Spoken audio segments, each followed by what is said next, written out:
Hi friends, ഞാൻ ഷിജി. എല്ലാവർക്കും SR ഹോബീസിലോട്ട് സ്വാഗതം. ഇന്ന് ഞാൻ വന്നിരിക്കുന്നത് കുറച്ച് ടിപ്സുകൾ അടങ്ങിയ വീഡിയോ ആയിട്ടാണ്. നമ്മളെല്ലാവരും എപ്പോഴും നമ്മുടെ വീട്ടിലുള്ള ഉപ്പ് വെച്ചാണ് ടിപ്സുകൾ ഞാൻ കാണിക്കുന്നത്. നമുക്ക് വീഡിയോയിലോട്ട് പോയാലോ? അതിനു മുമ്പ് നമ്മുടെ ചാനൽ ഇതുവരെ സബ്സ്ക്രൈബ് ചെയ്തില്ല, സപ്പോർട്ടും കൂടെ ചെയ്യാൻ മറക്കരുതേ. ഫസ്റ്റ് ടിപ്പ് നോക്കാം. നമ്മൾ എപ്പോഴും യൂസ് ചെയ്യുന്ന മൺചട്ടി നമ്മൾ നന്നായിട്ട് തേച്ച് കഴുകി വെച്ച് പിന്നെ നമ്മൾ ഒരു ആവശ്യത്തിന് എടുക്കാൻ നോക്കുമ്പോൾ ഇതിൻ്റെ അകത്ത് ഇതവണം ചെറിയ പൂപ്പിലടിക്കുന്ന വെള്ള കളർ ഇരിക്കും. ഇത് മാറി കിട്ടാൻ വേണ്ടി നമുക്ക് ഒരു ടിപ്പ് ചെയ്ത് കൊടുക്കാം. അതിനു വേണ്ടി മൺചട്ടിയിലോട്ട് നമ്മൾ ഡിഷ് വാഷ് ഒന്നും ഇട്ട് കൊടുക്കേണ്ട ആവശ്യമില്ല. ഈ ഉപ്പിട്ട് കൊടുത്ത് നന്നായിട്ടൊന്ന് കഴുകിയെടുത്താൽ മാത്രം മതിയാകും. കുറച്ച് വെള്ളം ഒഴിച്ചതിന് ശേഷം നമുക്ക് നന്നായിട്ടൊന്ന് കഴുകിയ കല്ലുപ്പ് ഇട്ടതിന് ശേഷം നന്നായിട്ടൊന്ന് കഴുകിയെടുത്താൽ മതി. സ്ക്രബ്ബർ വെച്ച് നല്ല നീറ്റായിട്ട് കിട്ടും. പിന്നെ മൺചട്ടി കുറച്ച് നാളത്തേന് കേടാവാതെ ഇരുന്നോളൂ. ഇങ്ങനെയൊക്കെ ചെയ്താൽ നമ്മൾ എപ്പോഴും ഡിഷ് വാഷൊക്കെ അങ്ങനെ മൺചട്ടി ഉപയോഗിക്കാതിരിക്കുക നല്ലത്.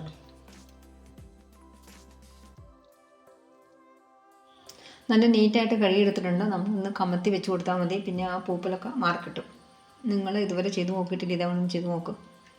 ഇനി നെക്സ്റ്റ് ടിപ്പ് നോക്കാം. നമ്മൾ കുട്ടികളുടെ വാട്ടർ ബോട്ടിൽ, ഏത് ടൈപ്പ് വാട്ടർ ബോട്ടിലായാലും കുഴപ്പമില്ല, നമ്മൾ ഇത് ഇടയ്ക്കൊക്കെ ആഴ്ചയിൽ ഒരിക്കലും നമ്മൾ ഉപ്പിട്ട് ക്ലീൻ ചെയ്ത് കൊടുത്താൽ മതി. കുറച്ച് കല്ലുപ്പിട്ട് കൊടുത്തിട്ടുണ്ട്.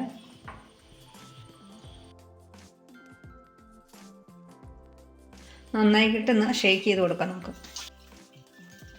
നന്നായിട്ടൊന്ന് ഷേക്ക് ചെയ്ത് കൊടുത്തിട്ടുണ്ട്. ഇനി നമുക്കൊന്ന് കഴുകിയെടുത്തോണ്ട് വരാം. നല്ല നീറ്റായിട്ട് തന്നെ കിട്ടും. നമ്മൾ എപ്പോഴും പാത്രങ്ങൾ ഉപയോഗിക്കുന്ന സ്ക്രബ്ബറോ ഏത് സ്ക്രബ്ബറായാലും നമ്മൾ ആദ്യമേ നമുക്ക് കുറച്ച് ഉപ്പിട്ട് കൊടുക്കാം. ഇനി നമുക്ക് ഇളം ചൂടുവെള്ളം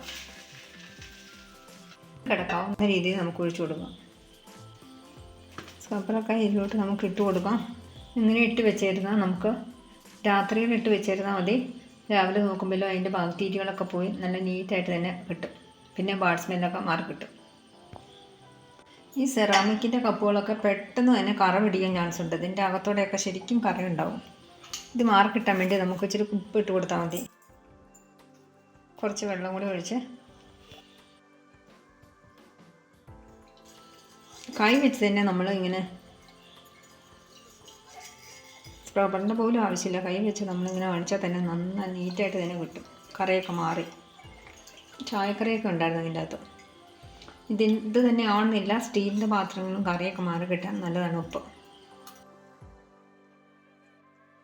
കണ്ടോ, ഇതിനകത്ത് ചെറിയ ചായക്കറിയൊക്കെ ഉണ്ടായിരുന്നു, അതൊക്കെ മാറി നല്ല ക്ലീനായിട്ട് തന്നെ കിട്ടിയിട്ടുണ്ട്.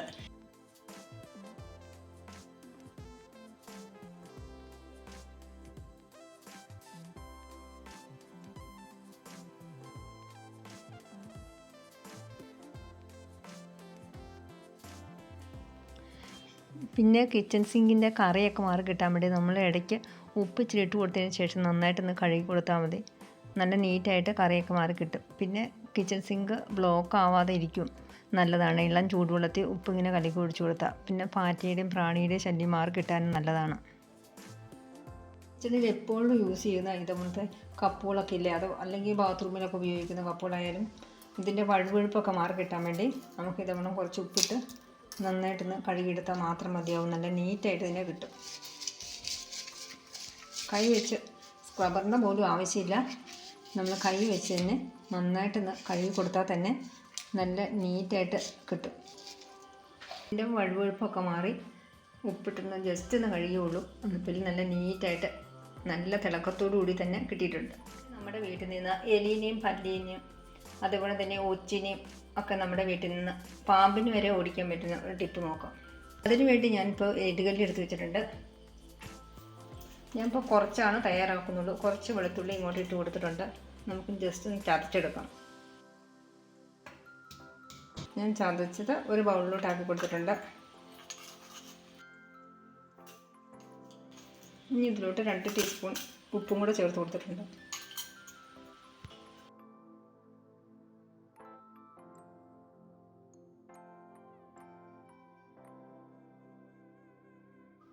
ആവശ്യത്തിന് വെള്ളം കൂടെ നമുക്ക് ഒഴിച്ചു കൊടുക്കാം.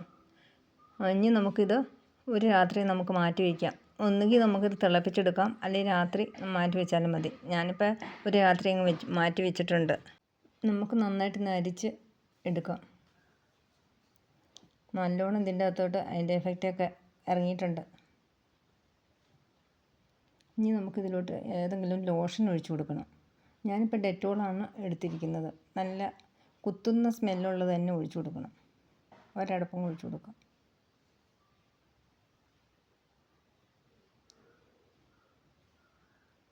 നന്നായിട്ടൊന്ന് മിക്സ് ചെയ്ത് കൊടുക്കാം നമുക്ക്. ഞാനിപ്പോൾ ഒരു കുപ്പിയിലോട്ട് ഒഴിച്ചു കൊടുത്തിട്ടുണ്ട്. നമുക്കൊന്ന് സ്പ്രേ ചെയ്ത് കൊടുത്താൽ മതി. നമ്മൾ പാറ്റ വന്നയിടത്തും അതുപോലെ എലിയുടെ ശല്യം മാറാൻ വേണ്ടിയിട്ട് നല്ലതാണ്. അതുപോലെ ഒച്ചുകളുടെ ശല്യമുള്ളിടത്തും നമുക്കൊന്ന് സ്പ്രേ ചെയ്ത് കൊടുക്കാം. നമുക്ക് ഈ പൂച്ചെടിയുടെ ഇവിടെയൊക്കെ ഈ പാമ്പിൻ്റെ ശല്യമൊക്കെ ഉണ്ടാവാറുണ്ട്. അപ്പോൾ ഈ വെളുത്തുള്ളിയുടെ സ്മെല്ലും ഒക്കെ ഭയങ്കര ഒരു പിന്നെ ഡെറ്റോളിൻ്റെ സ്മെല്ലും ഒക്കെ പാമ്പുകൾക്കൊന്നും അത്ര ഇഷ്ടമൊന്നുമല്ല. അവരൊക്കെ അവിടെയൊക്കെ ഉണ്ടെങ്കിൽ ഇവിടെ ഒരു മാളമുണ്ട്. ഇവിടെ ഇടയ്ക്കൊക്കെ ഇങ്ങനെ കാണാറുണ്ടായിരുന്നു. ഞാനിങ്ങനെ സ്ഥിരമായിട്ട് ഇങ്ങനെ സ്പ്രേ ചെയ്ത് കൊടുക്കുന്നതുകൊണ്ട് അവരെ നമ്മൾ കൊല്ലാനൊന്നും സാധിക്കില്ല. ഇവിടുന്ന് ഇരിക്കുകയൊന്നുമില്ല, പെട്ടെന്ന് പൊക്കോളും. ഇവിടുത്തെ അമ്മ പറഞ്ഞു തന്നാ ഇങ്ങനെ ചെയ്താൽ മതിയെന്ന്. നേരത്തെ എന്നോട് ഇങ്ങനെ പറഞ്ഞു തന്നിട്ടുണ്ട്. പിന്നെ ഈ അരകല്ലിരിക്കുന്നിടത്തൊക്കെ സ്ഥിരമായിട്ട് ഈർപ്പൊക്കെ ഉള്ളതുകൊണ്ട് ഒച്ചിൻ്റെ ശല്യം ഉണ്ടാവാറുണ്ടായിരുന്നു. ഞാനിപ്പോൾ സ്ഥിരമായിട്ട് ഇതങ്ങ് സ്പ്രേ ചെയ്ത് തുടങ്ങിയ പിന്നെ ഒച്ചിൻ്റെ ശല്യം മാറി കിട്ടി. പിന്നെ തവളയുടെ ശല്യത്തിനും ഇത് നല്ലതാണ്. നേരത്തെയൊക്കെ ഞാൻ മണ്ണെണ്ണയിലും വെളുത്തുള്ളിയും കൂടെ സ്പ്രേ ചെയ്ത് കൊടുക്കുമായിരുന്നു. നിലത്തോടെയൊക്കെ ഇങ്ങനെ മാളം കാണുന്നിടത്തോടെയൊക്കെ ഇങ്ങനെ സ്പ്രേ ചെയ്ത് കൊടുക്കുമ്പോൾ പാമ്പിൻ്റെ ശല്യമൊക്കെ മാറി കിട്ടുമായിരുന്നു. ഇപ്പോൾ നമുക്ക് മണ്ണൊന്നും കിട്ടാനില്ലല്ലോ. അപ്പോൾ ഇങ്ങനെയൊക്കെ നമുക്ക് ആവുന്നത് നമ്മളിങ്ങനെയൊക്കെ ചെയ്ത് കൊടുത്താൽ മതി. പിന്നെ അവിടെയൊന്നും ഇരിക്കത്തില്ല, അതൊക്കെ പൊക്കോളും, ഓടിപ്പൊക്കോളും. എൻ്റെ ഇന്നത്തെ വീഡിയോ ഇത്രേ ഉള്ളൂ. വീഡിയോ നിങ്ങൾക്ക് ഇഷ്ടപ്പെട്ടാൽ നമ്മുടെ ചാനൽ സബ്സ്ക്രൈബ് ചെയ്യാൻ മറക്കരുത്. അതുകൂടാതെ ലൈക്ക് ചെയ്യാനും ഷെയർ ചെയ്യാനും കമൻറ്റ് ചെയ്യാനും ഒന്നും മറക്കരുത്. അടുത്ത നല്ലൊരു വീഡിയോ ആയിട്ട് നമുക്ക് വീണ്ടും കാണാം. Thanks for watching.